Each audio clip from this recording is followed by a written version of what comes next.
हे सीतेचं कुंड आहे. इथे असं बोललं जातं की लव आणि अंकुश यांचा इथं वास होता. कशा ठसे ते मित्रांनो, ह्या लवकुशांच्या पावलांच्या ठसा या ठिकाणी आता थोडंफार दगडांची झीज झाल्यामुळे तुम्हाला व्यवस्थित दिसत नाही. बघू शकता तुम्ही महाराजांनी ज्यावेळेस या ठिकाणाला भेट दिली होती त्या ठिकाणाचे काही इथं हे माहिती लावलेली आहे. तुम्ही एकदा वाचू असल्याचं धरण आणि सह्याद्रीच्या पर्वतरांगा तुम्हाला या ठिकाणी बघता येतील. पूर्ण व्ह्यू कसा दिसतो ते बघून घ्या. खरंच 7 कुंड आहेत की शांताराम आतमध्ये. 1 2 3 4 आहे ना 5 6 आणि 7. 2 मिनिटं आणखी. अरे बापरे, हे मजा तुम्हाला पुण्याला मिळणार नाही. गाडी चढली पाहिजे. ओय, अरे काय फोटो भारी दिलीत ना.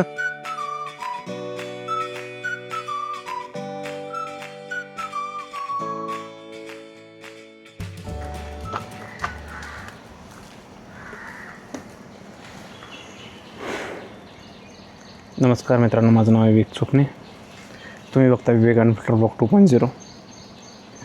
आज आपण जात आहोत जसेश्वर मंदिराच्या इथं. सांगून गावात आहे, इथे जवळच आहे. असं म्हणलं जातं की तिथे भीमाने तिथं तपश्चर्या केली होती. असं बोललं जातं की तिथे शिवाजी महाराज पण यायचे. खूप प्राचीन मंदिर आहे. चला आपण जाऊया. फुल ब्लॉग नक्की बघा. चला.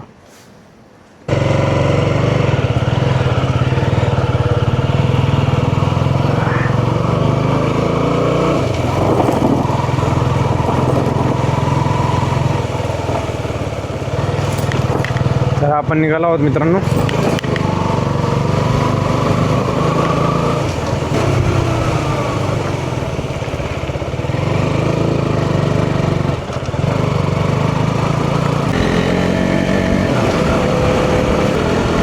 सकाळचे 6:30 वाजलेत आणि कोणीच नाही आहे.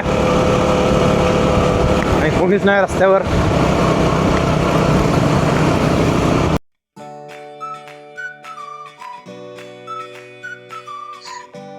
हे आहे आयरे गेट. इथून एंट्री गेट आयरे गेटचं.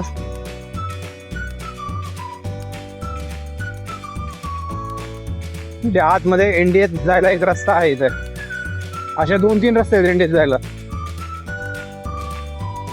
मित्रांनो, आपण निघालो आहोत जरसेश्वर मंदिराच्या दिशेने. इथे एक आख्यायिका आहे. इथे भीमाने येऊन तपश्चर्या केली ती. त्याच्या आधी त्याने जरासंध राक्षसाचा वध करून त्याने इथे येऊन तपश्चर्या केली होती. आणि तपश्चर्या करून इथं महादेव त्याला प्रसन्न झाले. आणि जरासंध आणि ईश्वर ह्या दोघांच्या नावाने मिळून जरसेश्वर नाव असे पडले. आणि असंही म्हणलं जातं की इथं जवळच सिंहगड आहे आणि इथे शिवाजी महाराज दरवेळेस येत जात असत.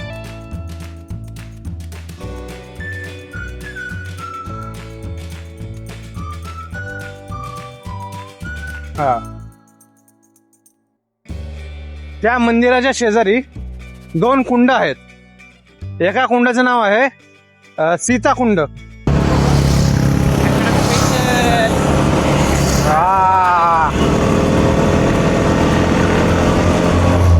तर असं म्हणलं जातं इथे सीता आणि लव अंकुश यांचा वास होता. त्यामुळे इथं सीताकुंड असं म्हणलं जातं. ते गाणं कसलं भारी आहे. होय, कोणतं ते महाराजांचं काल मी बॅकग्राऊंड म्युझिकला टाकलं होतं. ते गाणं किती हे गाणं रे फेमस आहे. म्हणजे आता नवीनच झालं वाटतं गाणं. जुनंच काय की काय नको घेऊ. घेतली तर आता नवीन आलेली घे ॲडव्हेंचर. ती पडते बघ 280ला पडते. 390. ही 30चा 30-33 नाही माहिती. गवळ्याचा वाटत टेम्पो चांगला आहे. नाही ॲव्हरेज नाही देत.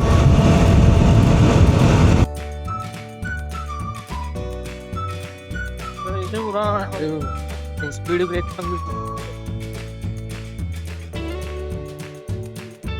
एवढं लांब कोणतं मंदिर आहे हा? इथं? मंदिर मंदिर भैरवनाथ. जय भैरवनाथला. भैरवनाथ.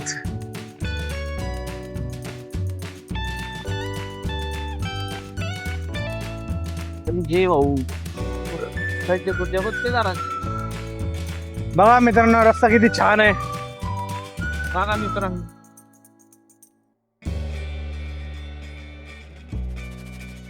मी बघतोय. नाना पाटकरचं फार्म हाऊस मागं गेलं.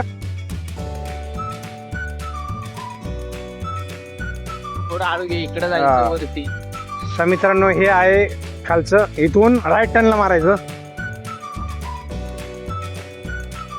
येऊ पाहिजे. हो आम्ही इथल्या एका फार्म हाऊसला गेलो माहिती का. ऑफिसची पार्टी होती. काय भारी फार्म हाऊस आहे तिथं. फार्म हाऊस आहे काय. तिथे गेलता का? नाही मी तुला दाखवतो ना. इथं पुढे फार्म हाऊस. असं वरन एंट्री आहे खाली. वरन पुढं. असा पूल केलेला आहे. पूल म्हणजे त्यांनी तसं बांधलंय तसं. असा पूल आहे. वरनं तिसऱ्या मजल्याहून खाली जायचं.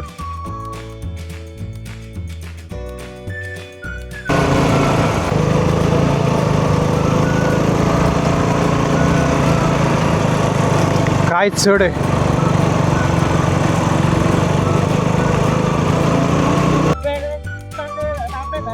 हा काय भारी व्ह्यू आहे.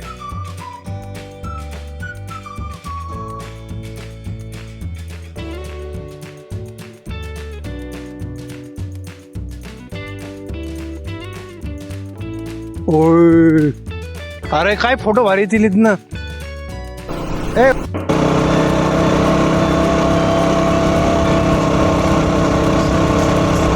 हाय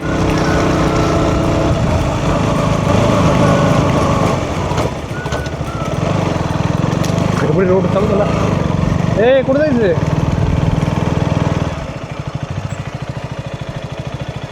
सरळ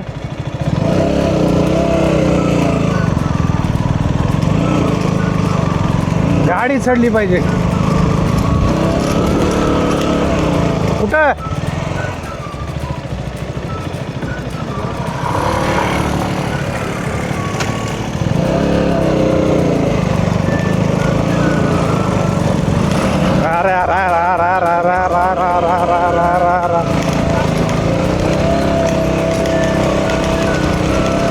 काय चढ आहे. हो आलं मंदिर. हे आहे जरसेश्वराचं मंदिर.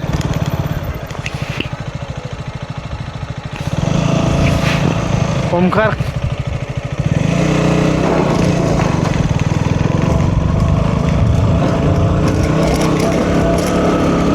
आपण पोचलो आहोत मित्रांनो. हे काय समोर बघा नंदी दिसतोय. त्याच्या समोर हे एंट्री गेट. पण मंदिर बंद आहे.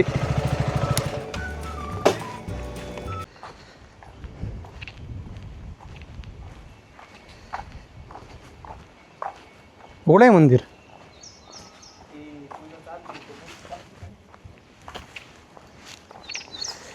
चप्पल काढतो.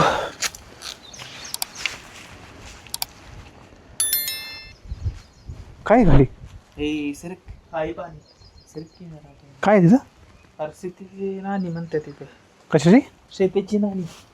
हा हा ही आहे का ती. कुंड आहे. सीतेचं कुंड आहे. हे सीतेचं कुंड आहे. इथे असं बोललं जातं की लव आणि अंकुश यांचा इथं वास होता. हो चल ना होय आज चल की.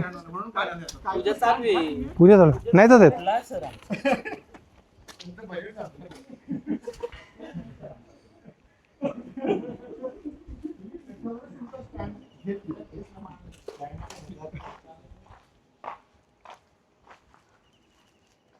इकडे नाही. इथे अजून एक टेकडी आहे, तिथे पण एक मंदिर आहे बघ. यार इकडनंच आहे मला नाही तिकडून जाऊ कंपाऊंड आहे कसलं भारी वाटतं गावाची करण्याला. इथं पाहिजे राव. एक महादेवाचं मंदिर आहे माझी इथे. हा हा माहिती माहिती. तिथं फोटो काढायला. शिवाय शंभो करुणावतारा. अजून असं घर आहेत, मातीचे घर आहेत. दाखव की गावाकडचं जरा वातावरण वाईफ दाखव ना तू गावाकडे गेल्यावर कसं असतं. सिनेमॅटिक्स काढ ना व्हिडिओ. आमच्या गावाला राहिले नाही आता आपल्या गावाला राहिले नाही गाव त्याच्या घरात मातीच्या घराला इलेक्ट्रिक महादेव मंदिराच्या इथं आलेलो आहे. जळशेश्वराच्या सर्वात उंच टेकडीवरती आपण हे महादेव मंदिर बघण्यासाठी इथं आलेलो आहे आणि इथेच लवकुश यांच्या पावलांच्या ठसा आपण बघणार आहोत. चला तर मग आता तुम्हाला सुंदर असा व्ह्यू इथे पूर्ण खडकवासल्याचं धरण आणि सह्याद्रीच्या पर्वतरांगा तुम्हाला या ठिकाणी बघता येतील. पूर्ण व्ह्यू कसा दिसतो ते बघून घ्या.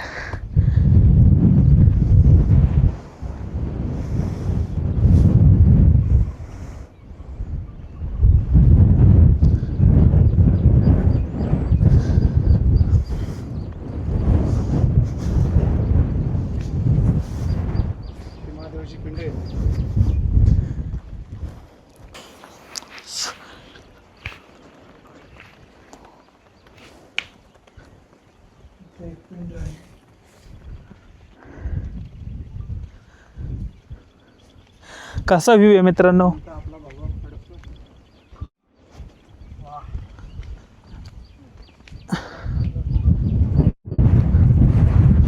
अरे शांताराम ते येतच कुठं तरी होते रे ठसे. कशा ठेचे ते मित्रांनो ह्या लवकुशांच्या पावलांच्या ठसा या ठिकाणी आता थोडंफार दगडांची झीज झाल्यामुळे तुम्हाला व्यवस्थित दिसत नाहीये.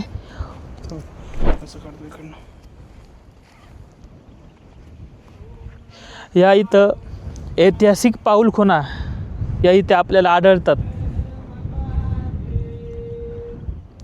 दगडांची जास्त झीज झाल्यामुळे व्यवस्थित आता तुम्हाला चित्र दिसत नाहीये.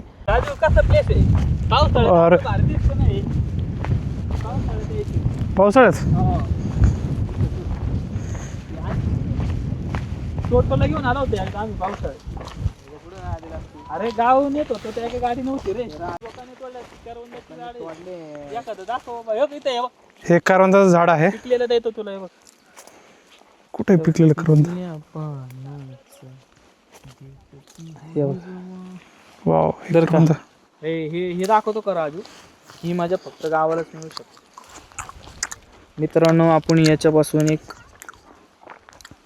काय म्हणतात त्याला एक शिट्टी टाईप तयार करू शकतो. धर की करवंद का 2 मिनिटात आणखी. अरे बापरे.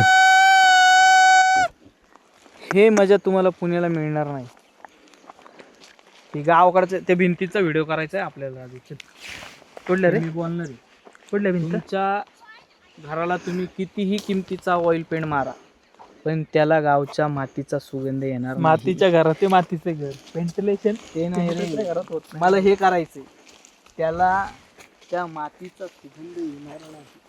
बरं करवंद संपले काय.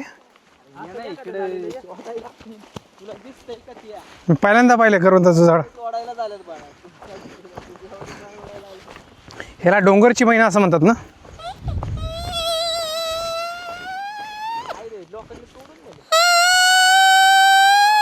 काय वारे. हो पान तोडून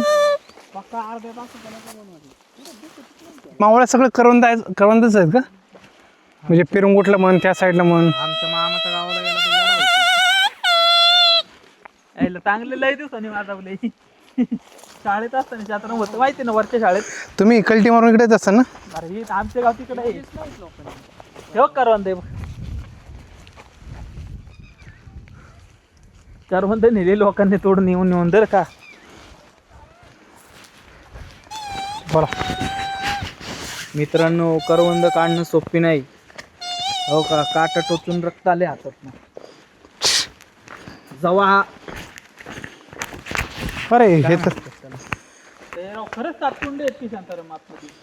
1 2 3 4 आहे ना 5 6 आणि 7 कुठे तिथं 1 2 2 3 4 5 4 5 6 7 आहे 7 दाखव बरं.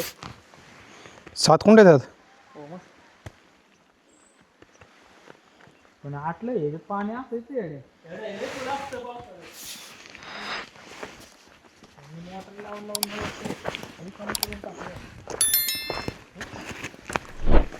ते पलीकडचं सीतेचं कुंड आणि हे कोणतं कुंड आहे?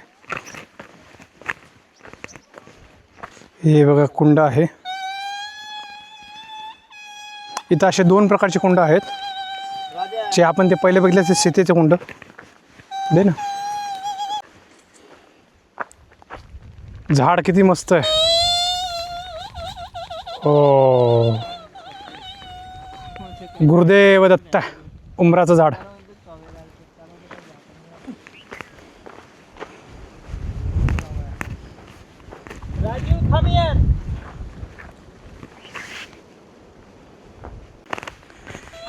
काही इमर्जन्सी आली तर इथे एक हेलिपॅड बनवलं आहे. तुम्ही हेलिपॅड बघू शकता. इथे हेलिकॉप्टर उतरू शकतं. वा,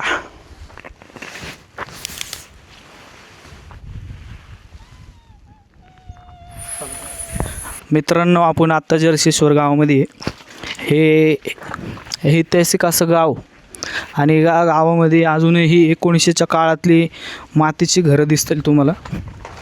आपण गाव सोडून शहरामध्ये राहायला गेलो आहे, पण जे गावाकडची जी मजा आहे ती शहरामध्ये नाही आहे.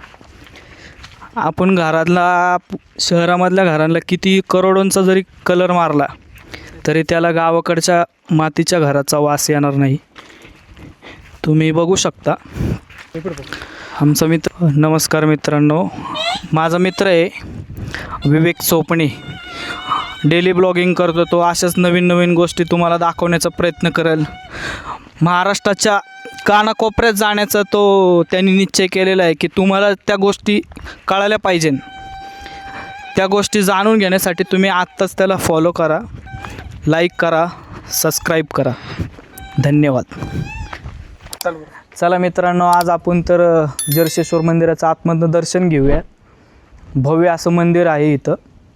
तुम्ही बघू शकता निसर्ग आश्रम वातावरणामध्ये हे मंदिर आहे आणि एकदम प्राचीन मंदिर आहे. तुम्ही अवश्य एकदा या मंदिराला भेट द्या. एकदम असं तुमचं मन प्रसन्न होईल.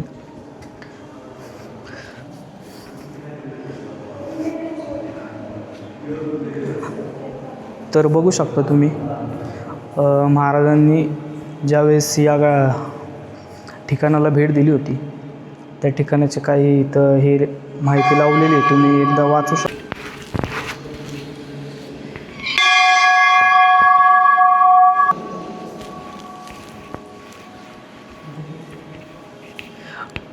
प्राचीन असं मंदिर आहे. बघू शकता तुम्ही.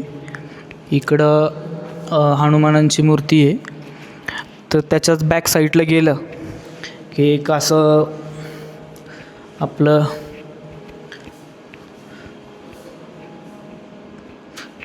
काय गणपती वाटतंय.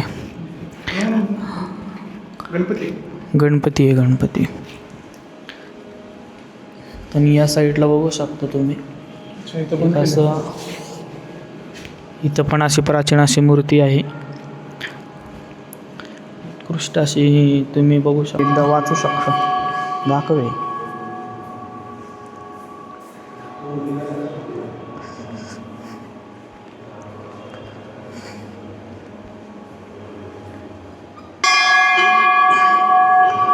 धगधगदा अंधार घेऊन नजरेचा जय शिवराय.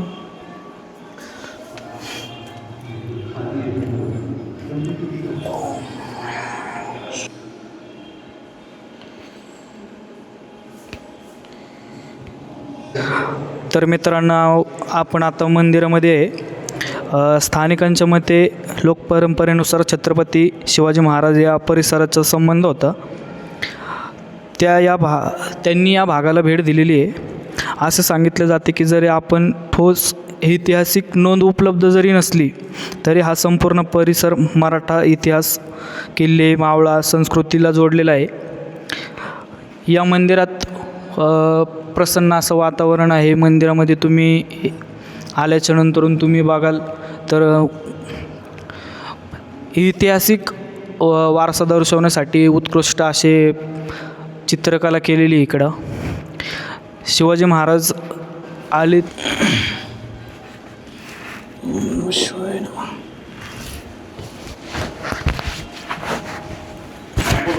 नमस्कार मित्रांनो, मगाशी म्हणल्याप्रमाणे छत्रपती शिवाजी महाराज जरसावरती आले होते. याच्या ऐतिहासिक गोष्ट सांगायची म्हणली तर छत्रपती शिवाजी महाराजांनी लाल महालावरती छापा मारायचं ठरवलं होतं. कारण का शाहिस्ते खान हा लाल महालावरती औरंगजेबाने पाठवलेला एक सरदार पाठवला होता. तो लाल महालावरती ठाण मारून बसलेला होता. दक्षिणेच्या सुभ्यावरती आल्यानंतर शाहिस्ते खान हा 9 मे 1660 रोजी पुण्यात दाखल झाला होता. त्याने लाल महालावरती कब्जा केला. लाल महालावरती कब्जा केल्यानंतर तो 3 वर्ष पुण्यात धुडगूस घालत होता.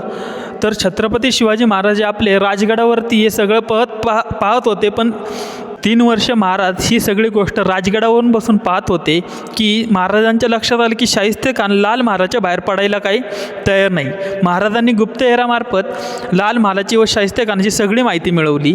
शेवटी अखेर महाराजांनी एक दिवस ठरवला. 6 एप्रिल 1663 रोजी रात्रीची वेळ निवडली. 10 मावळ्यांसोबत अवघ्या 10 मावळ्यांसोबत शिवाजी महाराजांनी शाहिस्ते खानावर स्वारी करायची ठरवली. छापा मारला महाराजांनी लाल महालावरती.